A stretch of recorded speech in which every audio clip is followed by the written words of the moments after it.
Hi, welcome back to my channel. Hi welcome back to my channel. ನೀವು ನೋಡ್ತಾ ಇದ್ದೀರಾ Sumanth all in one channel. ಇವತ್ತು ಏನಪ್ಪ ವಿಶೇಷ ಅಂದರೆ ನಮ್ಮದು ಪ್ಲ್ಯಾನ್ ಇದ್ದಿದ್ದು ಮಲೆ ಮಹದೇಶ್ವರನ ಬೆಟ್ಟಕ್ಕೆ ಹೋಗಿ ಮತ್ತೆ ರಿಟರ್ನ್ ಆಗ್ಬಿಡೋಣ ಅಂತ. ಆದರೆ ನಮ್ಮ ಅಣ್ಣ ಬಂದಿರೋ ಕಾರ್ ತೊಗೊಂಡಿರೋ ಖುಷಿಗೆ ನಮ್ಮನ್ನ ಮೆಟ್ಟೂರು ಡ್ಯಾಮಿಗೆ ಕರ್ಕೊ ಹೋಗ್ತಾಯಿದ್ದೆ ನೋಡಿ. ಮೆಟ್ಟೂರು ಡ್ಯಾಮಲ್ಲಿ ಇಲ್ಲಿ ನೋಡಿ, ಇದು ಬೆಟ್ಟದಿಂದನೂ ಬ್ಯಾಕ್ ವಾಟರ್ ಇದೆ ಮಲೆ ಇದಕ್ಕೆ, ಯಾವುದಕ್ಕೆ, ನಮ್ಮ ಮೆಟ್ಟೂರು ಡ್ಯಾಮ್ಗೆ. ಅಂದರೆ ನಮ್ಮ ಮೆಟ್ಟೂರು ಡ್ಯಾಮು ನಮ್ಮ ಮಂಡ್ಯದವ್ರಿಗೆ ಗೊತ್ತಿರಬೇಕು.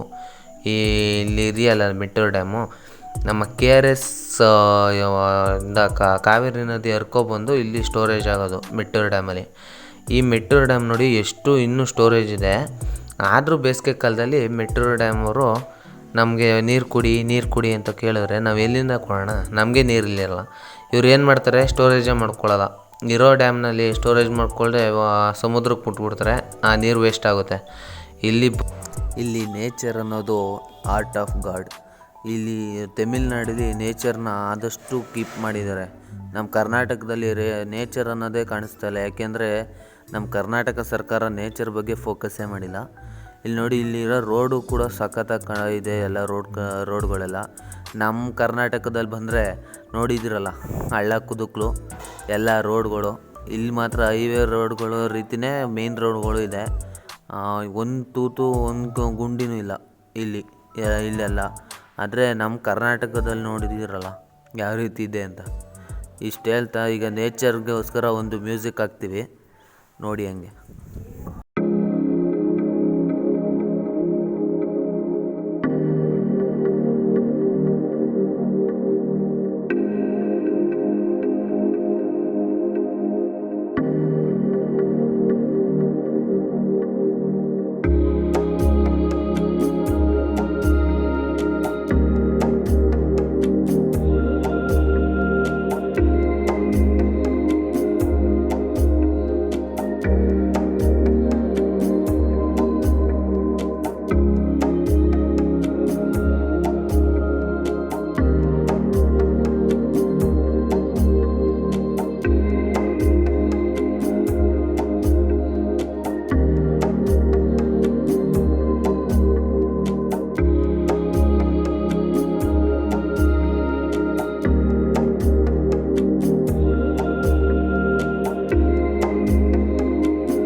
ಈಗ ನಾವು ಮೆಟ್ಟೂರು ಡ್ಯಾಮ್ಗೆ ಬಂದು ಸೇರಿದ್ದೀವಿ ನೋಡಿ. ಮೆಟ್ಟೂರು ಡ್ಯಾಮಲ್ಲಿ ಫುಲ್ಲು ನೀರು ತುಂಬಿದೆ.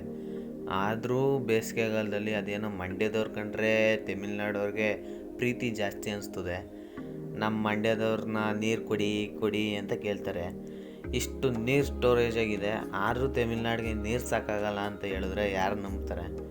ಅದಕ್ಕೋಸ್ಕರ ನಾವು ಹೇಳ್ತಿರೋದು, ಈ ವಿಡಿಯೋ ನೋಡ್ತಾ ಇದ್ದೀರಲ್ಲ, ನಿಮ್ಗೇನು ಇಷ್ಟ ಆಗುತ್ತೆ ಅಂದರೆ, ನಮ್ಮ ತಮಿಳ್ನಾಡವರು ಮೆಟ್ಟೂರು ಡ್ಯಾಮ್ ಅವರು ನಮ್ಮ ಕರ್ನಾಟಕದಲ್ಲಿ ಬೇಸಿಗೆ ಕಾಲದಲ್ಲಿ ನೀರು ಕೇಳೋದು ಸರಿನಾ ಈ ವರ್ಷ ಅಂತ ಅನಿಸಿದ್ರೆ ಕಮೆಂಟ್ ಮಾಡಿ ಅಂತ ಹೇಳ್ತಾ, ಇಲ್ಲಿ ನೋಡಿ ಈಗ ಎಷ್ಟು ನೀರು ತುಂಬಿದೆ. ಇದು ನೋಡಿ, ಅವ್ರು ಬಿಡ್ತಾ ಇರೋದೇ ಒಳ ಹರಿವು, ಇಷ್ಟೇ ನೀರು ಬರ್ತಾ ಇರೋದು ಹೊರಗಡೆ. ಅವ್ರು ಬಿಡ್ತಾ ಇರೋದೇ 2 ಗೇಟಲ್ಲಿ. ಈಗ ನೋಡಿ, ಒಳಗಡೆ ಪಾರ್ಕ್ ಎಂಟ್ರಿ ಆಗಿದ್ದೀವಿ ನಾವು. ಇದು ಮೆಟ್ಟೂರು ಡ್ಯಾಮ್ ಫ್ರಂಟು, ಅಂದರೆ ಇದು ನಮ್ಮ KRS ಡ್ಯಾಮಲ್ಲಿ ಹೆಂಗಿರುತ್ತೋ ಆ ರೀತಿಯೇ ಅವ್ರದ್ದು ಬಿಲ್ಟ್ ಮಾಡಿರೋದು. ಇದ್ರ ಒಳಗಡೆ ಪಾರ್ಕ್, ಇದು ನಮ್ಮ ಬೃಂದಾವನ ಪಾರ್ಕ್ ಹೆಂಗಿದೆಯೋ ಅದೇ ರೀತಿ ಇವ್ರದ್ದು ಮೆಟ್ಟೂರು ಡ್ಯಾಮಲ್ಲಿ ಒಂದು ಪಾರ್ಕ್ ಇದೆ. ಅದು 10 ರೂಪೀಸ್ ಎಂಟ್ರಿ ಫೀಸು, ನಮ್ಮದು 50 ರೂಪೀಸು.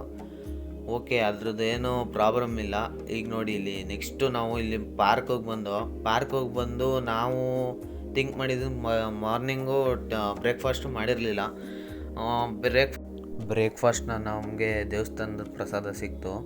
ಅದಾದಮೇಲೆ ಇಲ್ಲಿಂದ ಲಂಚ್ ಮಾಡೋಣ ಅಂದ್ಕೊಂಡು ಇಲ್ಲಿ ವೆಯ್ಟ್ ಮಾಡ್ತಾಯಿದ್ದೆವು ಪಾರ್ಕಲ್ಲಿ. ಆದರೆ ಪಾರ್ಕಲ್ಲಿ ವೆಯ್ಟ್ ಮಾಡಿದರೂ ನಮಗೆ ಲಂಚು ನಾವು ಮಾಡೋಕ್ಕಾಗಲಿಲ್ಲ. ಅದಕ್ಕೆ ನಾವು ಪಾರ್ಕಿಂದ ಹೊರಗಡೆ ಬಂದು ನಾವು ಬ್ಯಾಕ್ ವಾಟರಲ್ಲಿ ಇಲ್ಲಿ ಕೂತ್ಕೊಂಡು ಊಟ ಮಾಡೋಕ್ಕೆ ಸ್ಟಾರ್ಟ್ ಮಾಡಿದೋ. ಬ್ಯಾಕ್ ವಾಟರಲ್ಲಿ ಆದಷ್ಟು ಪ್ರಶಾಂತವಾಗಿದ್ದಕ್ಕೆ ಜಾಗ, ನಾವು ಆರಾಮಾಗಿ ಊಟ ಮುಗಿಸ್ಕೊಂಡು ನಿಂತಿದ್ದೋ. ನಂದು ಊಟ ಆಗಿ ಸುಮ್ಮನೆ ಕ್ಯಾಪ್ಚರ್ ಮಾಡೋಣ ಅಂದ್ಬಿಟ್ಟು ಕ್ಲೌಡ್ಸ್ನೆಲ್ಲ ಕ್ಯಾಪ್ಚರ್ ಮಾಡ್ತಾಯಿದ್ದೆ. ಆಗ ನಾನು ಕಂಡು ಬಂದಿದ್ದೇನು ಅಂದರೆ, ತಮಿಳ್ನಾಡಲ್ಲಿ ಈ ಸ್ಪಾಟಲ್ಲಿ ಫಿಶಿಂಗ್ ಜಾಸ್ತಿ ನಡೀತಾ ಇರುತ್ತೆ ಅಂತ. ಇಲ್ಲಿ ಫಿಶ್ಗಳೆಲ್ಲ ತಗೊಂಡು ಮತ್ತೆ ಮೆಟ್ಟೂರು ಡ್ಯಾಮ್ ಮುಂದೆನೇ ಮಾರಾಟಕ್ಕೆ ಇರ್ತಾರೆ. ಅಲ್ಲಿ ನಮ್ಮ ಮೆಟ್ಟೂರಿಗೆ ಬಂದಾಗ ನೀವು ಫಿಶ್ ತಿನ್ನೋದೇ ಅಪರೂಪ. ನಮಗೆ ಈ ಸತಿ ಫಿಶ್ ತಿನ್ನೋಕ್ಕಾಗಲಿಲ್ಲ. ಇಷ್ಟೆಲ್ಲ ಮುಗಿಸ್ಕೊಂಡು ನಾವು ಮತ್ತೆ ಕರ್ನಾಟಕ ಬೌಂಡ್ರಿಗೆ ಬಂದು ನಾವು ಹೊಗೇನಕಲ್ ಫಾಲ್ಸ್ಗೆ ಹೋಗ್ತಾಯಿದ್ದೀವಿ. Thank you for watching. Subscribe ಮಾಡದಿರೋರು ಸಬ್ಸ್ಕ್ರೈಬ್ ಮಾಡಿ, ಈ ರೀತಿಯೇ ಸಪೋರ್ಟ್ ಮಾಡ್ತಾಯಿರಿ. Thank you.